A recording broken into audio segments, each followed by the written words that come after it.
Sen yaratgan olamu inson go'zal, sen yuborgan Mustafa Qur'on go'zal, sen buyurgan har amal iymon go'zal, ruhlari ichra sunganing vijdon go'zal. Bu go'zalliklar jamolingdan sening. Har ishing, har so'zu ahkoming buyuk, ham jazoing hamda inoming buyuk. Qilganing insonga ikroming buyuk, jannatingdek dini isloming buyuk.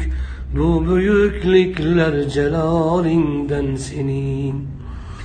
Sen yaratmish ikki dunyoing tugal, har sifating hamma asmoing tugal.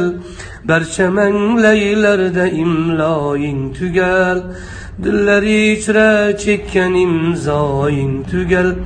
Bu tugalliklar kamolingdan sening.